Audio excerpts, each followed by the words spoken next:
કેમ છો? આશા રાખું છું કે તમે બધા સહકુશળ હશો. હું પણ સહકુશળ છું. આજે 22 માર્ચ 2026નું કરંટ અફેર લઈને તમારા માટે હાજર થઈ ગયો છું. ચાલો મોડું ન કરતા આજનો વિડીયો શરૂ કરીએ છીએ. એની પહેલાં કહેવા માંગીશ કે ચેનલ પર નવા હો તો સબસ્ક્રાઈબ કરીને રાખજો. વિડીયો ગમે તો એક લાઇક કરી દેજો અને ભાઈબંધ દોસ્તાર ફેમિલી મેમ્બર સાથે વિડીયો શેર જરૂર કરજો જે પણ ગવર્મેન્ટ એક્ઝામની તૈયારી કરતા હોય. ચાલો મોડું ન કરતા હોય આજનો વિડીયો શરૂ કરીએ છીએ. મારી 22 માર્ચ 2026 કરંટ અફેરનો પહેલો પ્રશ્ન છે. NMDCમાં નિર્દેશક એટલે કે કાર્મિક તરીકે કોની નિમણૂક થઈ? સાચો જવાબ છે કૃષ્ણકુમાર ઠાકુર.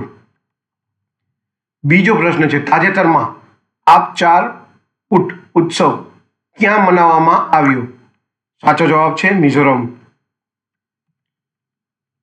ત્રીજો પ્રશ્ન છે, ચક નોરિસનું અવસાન થયું, તેઓ કોણ હતા?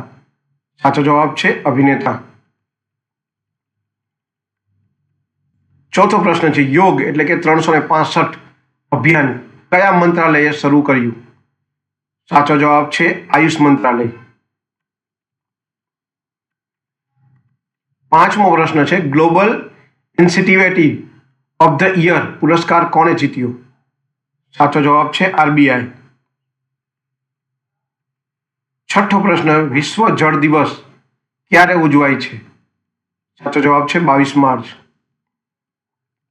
સાતમો પ્રશ્ન છે, 2027માં કોમનવેલ્થ યુથ ગેમ્સનું આયોજન કયા દેશમાં થશે? સાચો જવાબ છે માલ્ટા. આઠમો પ્રશ્ન છે, યુકેમાં મહિલા સશક્તિકરણ પુરસ્કાર કોને મળ્યો?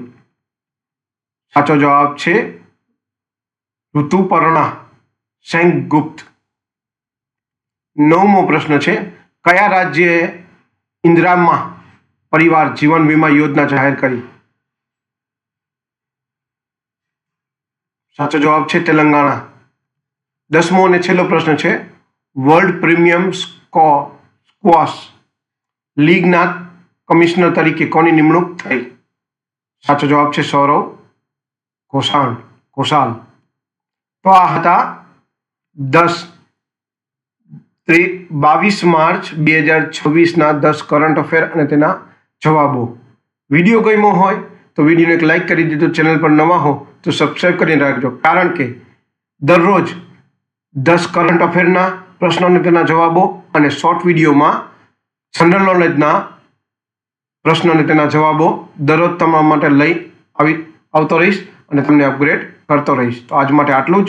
જય હિન્દ, વંદે માતરમ દોસ્તો.